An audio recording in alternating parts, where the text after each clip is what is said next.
Hey guys, Palsteron here, and today let's talk about beast farming. So a few days ago, I was perusing PoE Ninja when I came across an interesting price trend right here, which is Crisis Chimeral. As you can see right here, it felt stale for quite a while. It run about 300 chaos, and then it all of a sudden shot up. And this video will be about beast crafting, but it will also be about how to make currency later in the league. And a lot of that has to do with providing crafting materials for crafters. The later it is in the league, the more powerful items people will have and will want to make. And one of those ingredients is Crisis Chimeral. It is something that you don't really see to make a 5 or 10 div item. Is something that you see to make a 100 divine up to like a mirror tier item. And it's not just crafters, it's also people who just want to go out with a bang. They farm like 700 divines in the league and they just want to try craft something. It's more fun to them than just clicking on the harvest bench and deleting their mage blood cards. But I thought, why not try and actually hunt for Crisis Chimerals? And there's already a lot of these strats out there. A lot of them use essences though. I did not. I made a total of 236 divines over 1,000 maps, and these maps are extremely fast with it 80 per hour, and that is because they're white maps and yellow maps. You don't really kill any mobs, you just hunt for these beasts. You're basically Ash Ketchum.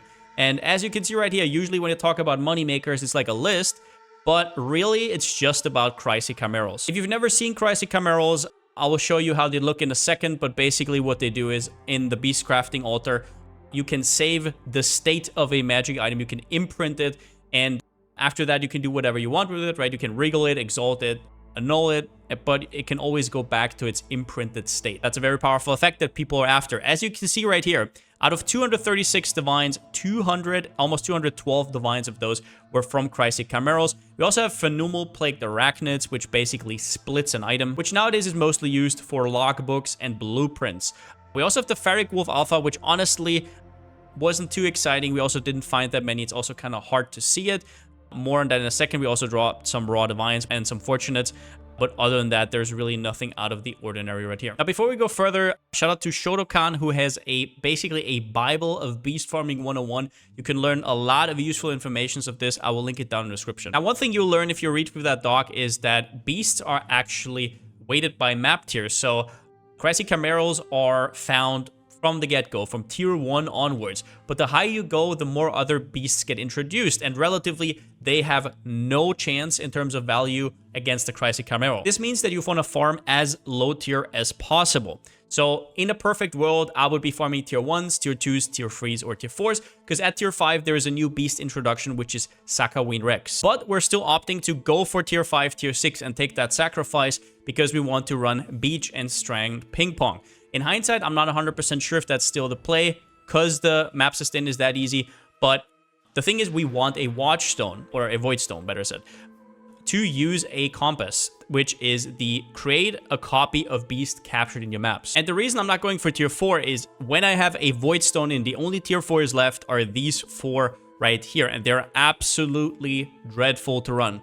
Plateau is the only one that's like fun to run, but it is still a lot longer than both Beach and Strand, so you will see less red beasts per hour. Now, the compass right now is pretty damn cheap.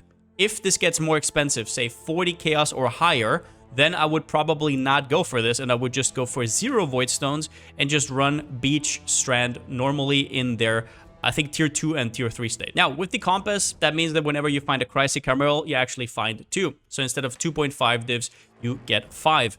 And when we look at the Atlas passive tree here, most of them are small nodes, but we still cannot go for one ring path. That's not what we need, right? We still need the big nodes right here. So the first one is natural selection. You have more chance to basically get rare beasts. And then you have this whole wheel here, which basically lets you specialize in one certain beast type. In this case, we're going for the deep, which is where Crisis belongs to. And definitely take all of these small nodes, which give you extra chance for an additional red beast. If we go up here, we can see the same thing. We can see a really good notable. We have an 8% chance to contain additional packs of beasts, and these can be red beasts or can be converted to red beasts. And then you have the small nodes here, which make it so you have a chance that your Chimerals appear in pairs. And this actually happened several times where you find a Chimeral, it appears in a pair, so you get 2, and then the compass duplicates them, so you actually get 4 recipes from them. And then down here, you have extra yellow beasts, but also right here, 15% chance that all the yellow beasts, or I think some yellow beasts in your maps, get replaced with red beasts. And honestly, the rest is just picking up small nodes that let you sustain. If you want to look right here, the amount of sustain you get is absolutely ridiculous. We started out with like 10 maps, and I had to at some point just stop picking up. I'm not kidding when I say you get around about 3 maps back per 1 map that you run. But how do you actually farm this strat? Well, let's start. You get 4 compasses with each 4 uses, and you get 16 bestiary scarabs. We're basically going to do these 16 rotations. So first up, what you're going to do is you are going to apply all of your compasses on all of your void stones. However, you only leave 1 in. Now, this basically makes it so you don't have to open your inventory all the time and click in the compasses. All you have to do once you're done with this one is put in the next one, and so on, right? Until these 16 are used up. Now, what you want to do then is you want to put your Scroll of Wisdoms and your Portal Scrolls like this, and you do the so-called Ancient Crane technique made by Cute Dog, and you put these in and then 3 of these belts. So, for example, staffs, bows, doesn't matter. They just have to be 2x4s, and then you click in your maps. The reasoning for this is so the maps that you already have do not overlap with maps you just dropped. If these maps were on the left side and you drop other maps, they would just basically combine with each other, which might be annoying. Now, you can awk these maps. I actually used to do it, but you don't really need to, right? You can just do this a little bit if you wanna. But in general, map sustain is not going to be a problem, so it's going to be all right. Make sure that you have 4 stacks of bestiary orbs on the right side, because we're actually going to take out the beasts while we're in the map. More on why that is a little bit later. Now, a few important things when you're doing is, the first one is don't have your MTX on in a way where you can't really see anything, because it's going to be important that you see the beast. You do not want to catch every red beast that you come across, because Einhar needs a certain amount of time for you to actually be able to do that. So for example, if we go here, we're going to see Einhar as soon as we come across the first red beast. You don't want to catch them. You just want to go there, see what they do, kill them after you saw it. Because, so here's the problem. Let's say this is the beast right here, and I just start firing from off screen. Now I don't really see it as well. I don't really see what's going on here until I come closer. However, the mobs around the beast will usually be the exact same type as the beast itself. So then you have like 10 of the mobs around it, which does already kind of show you what it is, right? So you don't want that to happen. So we don't do anything. We don't stand ever. We look here. It's not that. It's not that. Okay. So what are you looking for? You're looking for frogs, and you're looking for spiders. The frogs are very much a blue haze. I'm going to basically show you a picture on screen right now, but you don't really have to do anything here. Also, important to know, whenever 2 beasts are right next to each other, most likely if you see one of them, you already know what the other one is. And I mean right next to each other, because those are duplicated beasts, right? They're the ones that are appearing in pairs. And now you do this over and over. Now, one of the most annoying things about beasts is that there is a maximum you can capture. We're right now here in the Menagerie Sands, and that's basically because they wanted to give you a zoo-like thing where, well, at some point it just kind of just goes over. As you can see here, these are a few of the ones that I've farmed that I've never put into bestiary orbs. The gist of the thing is, at some point you will start overriding your own beasts. Now, if you press H and you go to your bestiary, captured beasts, down here you will see all your beasts. The only ones that interest you are the ones you can basically see with this Regex right here. I will link it down in the description. If you're interested, this is the one you need for this strat. Now, what a lot of people who beast farm will tell you is every 80 or 70 or 60 maps, you have to go through the hassle and delete all your beasts and just start from scratch. What I want to tell you is you definitely don't. What you want to do is exactly this. So right here, I find a Kreisig, a froggy, right? And what you will see here is I kill it, and then I open my inventory immediately. So I open H, right? I go to the bestiary, and I put in my Regex right here. So you see I just captured 2 froggies because I have the copy sextant. And then this is why I have the bestiary orbs immediately right here. I just click them out immediately so they can't get overwritten. Now, if you think, oh no, GG told me yellow beasts get overwritten first, so it's not that big of a deal.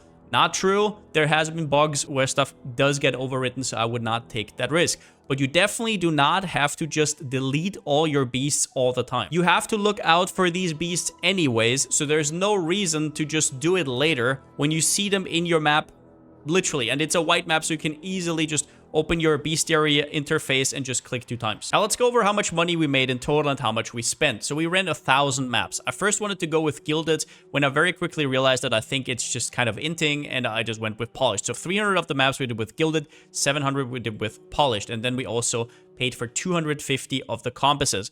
On average, I paid around about 15C, but I put it at 25C because I know they go up usually. Now, when it comes to this compass here, if flippers want to do what they always do, sure, but at some point it's just not worth anymore, and I'm going to tell you how to do the strat without the compass a little bit later in the video, just so you're aware of it. So these compasses, some of them I literally bought for 8 chaos, right? They're very, very cheap right now. The polished are around about 3C, gilded's are around about 7C. So what that comes out to is I spent a total of 44.8 divines. Now, as we talked about, 236 div made total. If we subtract that, we are at 191.2 div raw profit. In total, it took me 12.5 hours spent to farming the maps. That is an average of 80 maps per hour. I know of people who do 100, even to 120 of these. I'm not all that efficient when I'm on stream. I'm just like chilling, right? So it really depends on your build. As you can see, my build has run about 500% movement speed.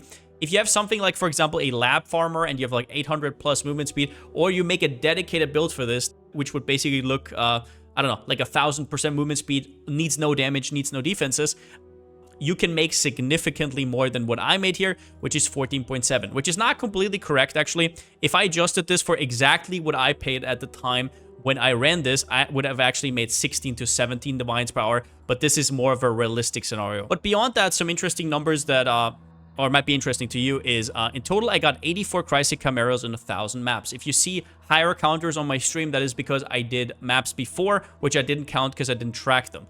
This is with the duplicate sextant and pairs. 39 actual froggies is what I had, and then 3 of the times they got copied, which is 42, or they appeared in pairs basically, which means I got an extra one, and then they all got copied to 84, which means that you will see one of these Crysis Chimeras every 25.6 maps, and then obviously you can duplicate them and you can get them in pairs if you're lucky. But that is the average, so it's very easy to kind of see your profit margins here depending on how many of these maps you can run per hour. Now, you do not want to forget that there is other beasts right here. Obviously, the Chimeras are worth way more than everything else, but there is still the wolves that sell. There is still the spiders that sell. These spiders are pretty easy to sell in bulk. The wolves, not that easy. And the frogs, it really depends. You can kind of overprice. So for example, just so you know, the divines I have right here, the divines I have listed right here, 2.5 divines. I actually sold them for 2.8 divines. But right now, it's very much up and down, up and down. So depending on when you see the strat or when you want to farm the strat, it's going to be better or worse. Which this is also a huge issue when you want to do this on League Start, because on League Start, these are not worth that much. People are not really crafting big ticket items yet. One of the annoying things about being a content creator is that you put out your video and then the compasses that you use go up, which is why you will see me do a lot of boss rushing and like Alcan Go, and people tell me it's kind of boring, I want to do something juicy. But at the same time, if I made a video about something juicier with like, I don't know, sextants that cost you like 2-3 divines, they would shoot up. So it's always a give and take. But when it comes to this strat, there's actually a pretty easy way to farm this without the compass. You will not make as much currency, but all the upsides of being in white maps and being able to farm white maps are still there. First, what you do is you remove your watchstones completely. So you're going to be running with, no watchstone at all. And then what you have is you have tier 2 beach and tier 3 strand. Now what that will do is, usually if you farm this with a compass, you're in tier 5, tier 6, which means there is an extra beast added to the pool. It means you will get less Crysis Chimeras in general. So if we look at my numbers here right now again, which is somewhere here, your number here would probably look a lot better. 1 Chimera every 25.6 maps. You might get 1 every, I don't know, 22 or 21. So that will already give you some edge. But obviously they won't be duplicated, right? It does save you on compass cost though. It is kind of a bad feeling when you run like 80 of these maps and you know you spend for compasses and you just get nothing back. On average, if you can get your hands on these for a reasonable price, which I would say is up to maybe 30 chaos, maybe 35, then it's worth it, but otherwise just forget about it. As for setting up a map pool, I don't know what to tell you. There is no way you can sustain with this. You'll drop 3 to 4 maps every one map. You're in tier 5, tier 6, it's incredibly easy. You start with like 5, 6 maps and you're gonna be at like 30, 40. You're gonna have like a quad tab within 1 or 2 days. Now, when it comes to actually seeing the beast, this is something that you will get over time. It took me like around about half an hour to an hour. I thought it would be way more annoying, but it's actually quite easy if you just follow a few of these tips. Now, the most important one by far is don't kill stuff ahead of you. Unequip stuff that automatically deals damage. The biggest one, for example, for bow builds is Mirage Archer. And that is because you want to look at the mobs that are surrounding the red beast. Now, if you think about just the red beast itself, it is quite annoying to find, right? So you have right here, you have in the middle the red beast, but it's pretty small. You don't really know what's going on. Sometimes there are environments, for example, they're like submerged or stuff like that. It's weird. But if you let all the mobs around it live, which usually have exactly the same mob type and look kind of exactly the same as the red beast, then you can already see. So if you just see like all the froggies round about here, you already know, there is going to be a Chrysochimeral. Now, don't get tricked by the crab is the next tip. The crab is a red mob that you don't really care about, but it will have frogs jumping out sometimes as like yellow beasts or kind of like surrounding it, which is weird. I don't know exactly if it's the crab, but usually I see it when there's the crab around, so just don't get baited by that. Definitely look at whether the mobs are red. However, if you see a lot of frogs standing around without killing anything or without aggroing anything, you know it's going to be a Chimeral. Now, you really want to remove everything that can screw up the visuals for you. So MTX, Explodey, if you have any sort of like, if you're an Ignite build, you can't do anything about it. But if you're fire-based and you just have ignites randomly, put in something like elemental focus so you don't ignite anymore. Everything that can give you the extra edge here. And if you are doing this for the first time like I did, it gets way better. You'll very quickly acclimate and it just gets better over time, I promise. I guess quickly, should you run essences? I think this really depends on the beast prices. Essences do take time. Even though they are fast and efficient, so are beasts. And you will probably miss, I don't know, 20 to 30% of your maps if you have essences on your map device. It's not about anything else. That is basically just it. If Chimerals are worth that much, essences will literally, like, I don't know, they will not be efficient for you. They just will make you net minus. Whereas if the beasts are less of your total value, then essences come in and are more efficient. But at that point, maybe you don't run the compass, and it's a different strat. So you can decide for yourself. But one thing is, essences are kind of annoying with beasts. If you ever had beasts and essences together, it's not about them being tanky. It's a goddamn wide map. You're going to be fine. But you have to wait for Einhar to catch even the shittiest beast to get your essences. And sometimes, sure, they will come in pairs and stuff like that. That's all cool. I really did not enjoy it, and I would love for this to be not a thing. But if you, for example, do this earlier in the league, essences will be a lot more valuable. But before we talk about pros and cons here at the end, did I enjoy the strat? I actually did. I even enjoyed it more than the boss rushing. I really enjoyed it more because it kind of keeps you on your toes. It's like boss rushing, but sometimes you have the froggies, which basically give you 2.5 or 5 divines, or if you double them, even 10 divines, which is a lot more interesting than just getting the same stuff over and over. It also keeps you on your toes. It keeps your brain active because you actually have to look at the beasts, which I kind of like. But at the same time, it's not demanding. You can still do stuff on the side. It's like kind of a nice mixture, and it was a lot nicer than I thought. Definitely watch where I talk about how you put them out of your bestiary, though. You do not need to reset your bestiary every, I don't know, 50, 60 maps. That is complete bullcrap. You do not. So definitely do what I did there. I mean, this strategy, talking about pros, it has very high returns late into the league. If you ask me, pal, I want to start the league right now, or I have no currency in the league right now, what do I do? This is the strat for you, 100%. This is it. You don't need a character, really. If you can be fast, that is good. There are several ways to temporarily make your character faster, right? Get more attack speed, get more movement speed. But it's really high returns for such an easy strat. It's perfect for starting the league late. Yeah, everybody can do it. Only one watchstone, all the good stuff.